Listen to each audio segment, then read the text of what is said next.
I have been a truck driver for 10 years and have worked for various companies. 3 years ago, I was employed at a warehouse company, responsible for making deliveries. On that occasion, I was driving a 2-axle truck, as usual, on February 2nd. It was a cold Monday, and the start of the week meant there were many loads to deliver, so I was trying to get everything done quickly. I started the trip at 3 p.m., determined to reach my destination that night. I didn't want to stop on the road to sleep. After midnight, I was driving about 5 kilometers per hour over the speed limit, which is fast for a truck of that size. I was getting really tired, but since there was less than an hour left to reach my destination, I thought I could keep going. My eyes were starting to dry out and keeping them open was becoming a difficult task. I splashed some water on my face to help wake up. At that time, my truck was the only vehicle on the road, and besides my headlights, everything was completely dark. I remember grabbing my water bottle to take a drink and almost choking when I saw something approaching quickly ahead. I slammed on the brakes, and as the truck slowed to almost a stop, I could make out the figure on the road more clearly. It seemed to be a person dressed entirely in black, with a black scarf wrapped around their neck and an oddly long neck, which struck me as frightening. Their face was blurred, impossible to make out any details. As my truck got closer, I thought about rolling down the window to ask if they needed help, but the figure simply turned left and ran into the forest. Without wasting any time, I hit the gas again and continued driving. Despite being scared, my urgency took over. About 20 seconds later, my heart started racing as I realized how strange that encounter had really been. About 5 minutes passed and I began to calm down. But then, something unexpected happened. While maintaining a high speed, I saw something cross the road in front of me. Initially, I thought it was a large animal, but as I got closer and saw it entering the forest, I realized it looked more like another person. This time, I didn't slow down. I kept driving and even sped up a bit as the fear was growing, and I wanted to reach my destination as quick. A few minutes later, even though nothing unusual was happening, my fatigue was worsening, and I was even veering into the opposite lane at times. With about 40 minutes left to reach my destination, I wasn't sure if I could keep going. I started looking for a good place to pull over and rest. I ended up finding a small area on the side of the road covered in gravel, probably an improvised rest stop. I parked the truck, reclined my seat, and closed my eyes. I slept for less than an hour and woke up abruptly in the darkness. I don't know what woke me up, but something inside me told me to turn on the headlights. When I turned the lights on, they illuminated the area around the truck. And then I saw something in front of it. The same man with the black scarf, standing by the side of the road. This time I could see his face clearly. He had a wide, creepy smile and his eyes were wide open, staring directly at me through the windshield. In a panic, I started the truck and got out of there as fast as I could. I couldn't understand how he could have covered about 16 kilometers from where I had last seen him. I didn't stop again that night until I reached my destination. There, I ended up falling asleep in the parking lot and woke up early the next morning. The only logical explanation I can think of is that my mind, due to exhaustion, was playing tricks on me. But at the same time, I've never heard of such a vivid and terrifying hallucination, and that's what still confuses and scares me. Since I was 25, I've been working as a truck driver, and over time, I've had many strange experiences during my night trips. My routine involves making deliveries for various companies, often crossing states to bring goods to their destinations. Once I had to drive across California to deliver a trailer full of wooden furniture. Most of the trip took place on deserted roads, and I knew that the majority would be done at night. On these roads, which are straight and almost traffic-free, it was possible to drive a little faster than usual. At one point, I saw the taillights of a car flashing in the distance. I had to brake hard to stop the truck. When I finally stopped, I saw it was an old Impala parked by the side of the road, on the desert dirt with its emergency lights on. I got out of the truck to see if anyone needed help. After all, that's what I should do. I walked over to the car and knocked on the window, but there was no response. I bent down to look inside the vehicle through the dark window and didn't see anyone sitting there, and I checked the other 3 seats and confirmed that there was no one in the car. I then looked out at the cold, dark desert stretching around the road, but I couldn't see more than about 18 meters in front of me. Feeling particularly helpful that night, I returned to the truck to grab a flashlight from the toolbox under the passenger seat. It was a high-powered tactical flashlight, so bright that it hurt to look directly at it. When I turned it on, the beam of light revealed an abandoned gas station by the side of the road, something I hadn't noticed before. I think I missed it because the entire parking area was dirt with no concrete and there were only 2 gas pumps. Behind them was a small building which was probably a convenience store at some point. I concluded that the car's owner must be in that building, so I went to the front door, which was permanently stuck. The flashlight illuminated a good part of the room inside. It looked like the kind of convenience store you'd see at many gas stations, or at least it used to be. No wonder a place like that didn't survive on such a deserted road. I called out to announce my presence and ask if anyone needed help. My voice echoed through the room, which gave me chills for some reason. Suddenly I heard something, probably the sound of a shoe scraping the floor on the far side of the room, behind some shelves that were probably once filled with snacks and drinks. I called again, offering help if needed. That's when I heard a low, heavy whisper saying, "Get out." I immediately understood the words, but I couldn't grasp why anyone would say that. In addition, I heard heavy breathing coming from a corner of the room. That was enough to make me run out of there. On my way back to the truck, I was in a state of confusion, unsure if what I had heard was real or not. I ran to the truck and called 911, too scared to go back to the building. They asked for my exact location, but I couldn't provide it. All I could say was that I was next to an abandoned gas station on some desert road. They asked me to stay on the line while I tried to describe my location better.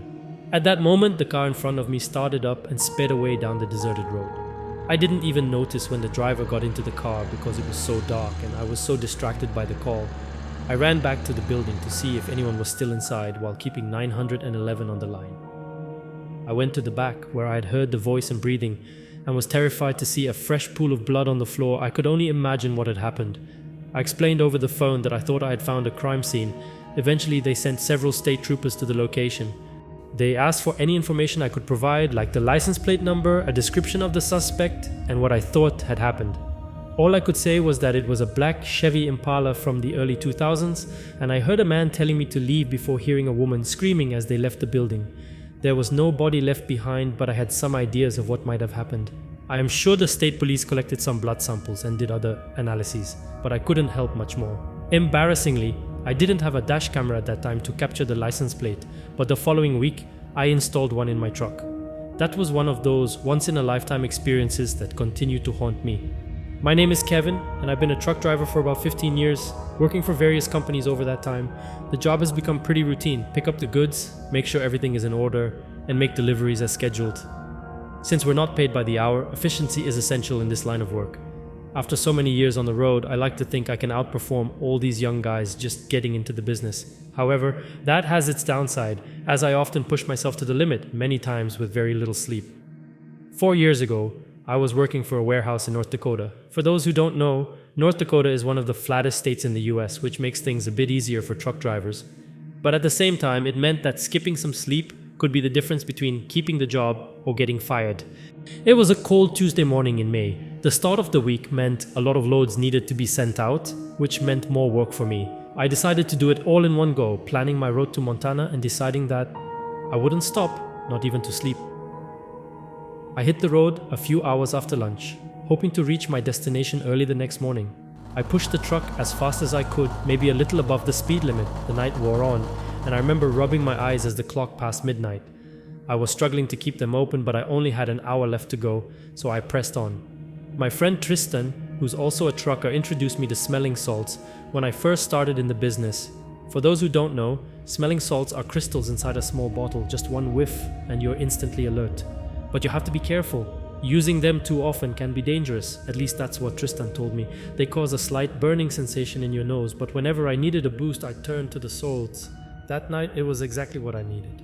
I took a deep inhale and threw my head back, feeling the adrenaline rush through my body. I hoped this feeling would keep me awake for the rest of the trip. Half an hour passed, and I started to struggle again. I found myself dozing off at the wheel, and the sound of the truck drifting out of its lane woke me up. I realized things were getting dangerous, and I needed to stop. I was completely alone on the road, but there was nowhere to park. There were just forests on either side. I slowed the truck down and began desperately looking for a place to pull over. With the lower speed, my headlights illuminated more of the darkness, allowing me to see better. That's when I noticed something strange. In the middle of the road was a purple dress. What's that? I thought, rubbing my eyes, trying to figure out if I was hallucinating. I blinked several times to make sure I wasn't imagining things. But it was real. I moved the truck closer to the dress and kept looking at it as I passed by. Thinking back, I should have realized something was wrong, but I guess I was too tired to understand what was happening. About 200 meters ahead, I passed a pair of shoes. That's when I really started to get scared. What's going on here? I passed the shoes, praying for a place to pull over soon. My dad, David, was a very religious man, so I grabbed his old crucifix, hoping it could help me. Further down the road, I saw more pieces of clothing scattered around. Some of them looked like children's clothes. This time, I stopped the truck. Panic started to take over me. Something was very wrong. I sat in the driver's seat with the truck stopped, waiting for something to happen, but nothing did. So I followed my instinct, got out of the truck to check the clothes. I still remember the morning cold piercing my skin, which helped wake me up a bit.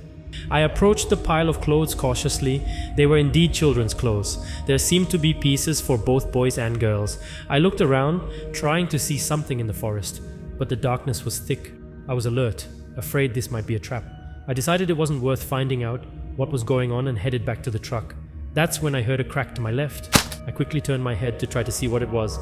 I stood still, waiting to hear another sound.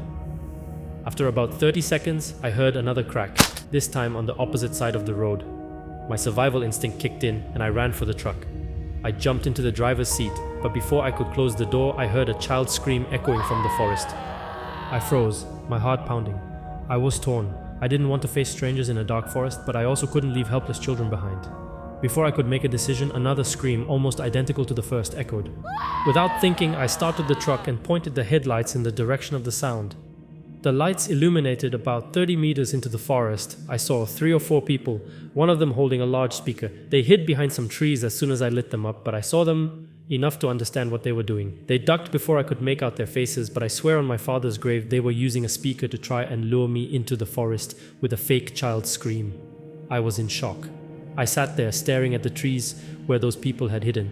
I grabbed my phone to call the police, but before I could finish dialing, I heard a thud on the truck's trailer. Someone had thrown something from the other side. That was when I decided it was time to go. I turned back to the road and sped off. As I pulled away, I saw someone on the other side of the road. He shouted something I couldn't understand before throwing something at the truck, cracking the passenger side window. I drove the last hour in silence, too scared to process what had happened. There was no way I was stopping to sleep in that forest. I finished my delivery and collapsed from exhaustion. I think I slept for 10 hours straight. When I woke up, the first thing I did was call the police, who told me they'd investigate the forest and update me with any news. I kept thinking about everything that had happened and how foolish I was for getting out of the truck. I should have stayed put, but the idea that children could be kidnapped or worse was impossible to ignore. To this day, I have no idea what those people were trying to do. I don't know why they didn't attack me when they had the chance, or what they planned to do if I had run into the forest after hearing the screams. In all my years as a truck driver, nothing has been as strange or terrifying as that experience.